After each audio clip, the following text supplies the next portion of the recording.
Welcome to Hatman Strikes Back Daily Boxing News. According to Frank Smith in this interview here, the IBF have ordered an eliminator between Diego Pacheco and Christian Mbilli. Now, Pacheco, of course, is a matchroom fighter, 22-0, 18 KOs, 23 years of age, 6 foot 4 inches tall, which is massive for a super middleweight, and he's fighting out of the United States. He's currently ranked number 3 by the WBC, also number 3 by the IBF, number 1 by the WBO, but he's not ranked at all by the WBA. Christian Mbilli is in a similar position. He's ranked number 1 by the WBC and the WBA, number 3 by the IBF, and number 2 by the WBO. Mbilli is 28-0, 23 KOs. He's a French national who was born in the Cameroon, but now fights out of Canada, 29 years of age, 5 feet 8 inches tall. Now, personally, I've been more impressed by Diego Pacheco than I've been with Christian Mbilli. But who knows, maybe I'm selling Christian Mbilli short. Maybe I'm underestimating him because of how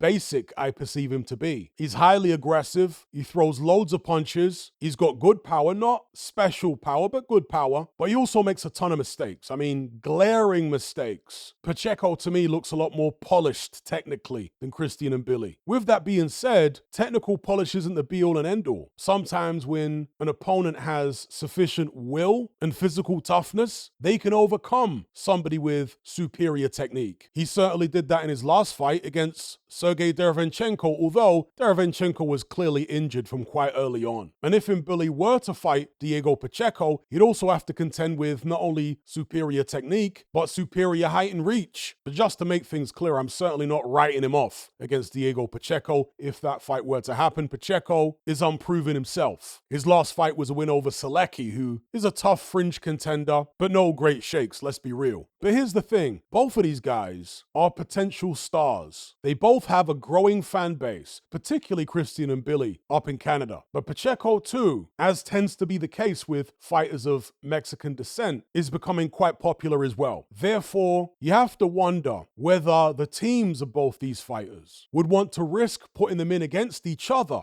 before they get a crack at a world title. Remember, Canelo Alvarez is no longer the only champion at 168 now. He's no longer undisputed. William Skull is the IBF champion, and not many people rate him. Maybe the teams of Pacheco and Mbilli would prefer to go directly to William Skull, offer him a load of money, enough to convince him to make a voluntary defense of his IBF belt against one of those guys. We shall see. Personally, I would love Mbilli and Pacheco to agree to fight each other in an IBF eliminator. I'd love that. Two young, unbeaten, aggressive fighters in their primes. It's got barn burner written all over it. But will the fighters go for it? And will their teams go for it? That's the question. Let me know what you guys think in the comment section below. Don't forget to like this video. It really helps my content get seen. Share the video as well. And subscribe if you haven't done so already. Are you surrounded by mindless bots in human form who adhere to the norm and blindly conform? Who swallow all the mainstream BS and actually ridicule you for questioning things? Do you wish you had more free-thinking individuals in your life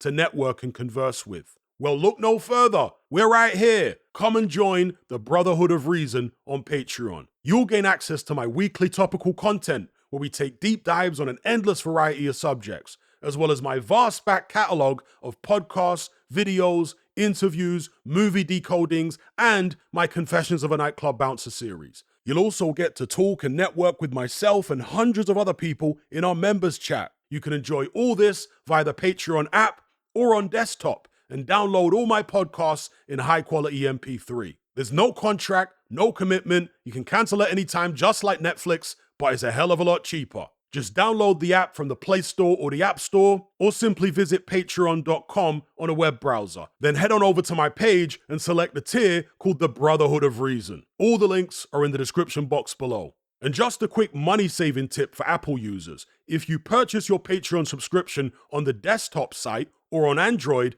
then you'll avoid the ridiculous 30% fee that Apple charges for purchases made on the iOS app. So if you're on iPhone or iPad, save yourself some money by buying your subscription on the actual Patreon website or on Android because it's a lot cheaper. Once you've made that initial purchase, you can then use the Patreon app on your iPhone or iPad thereafter to access and enjoy your content as normal.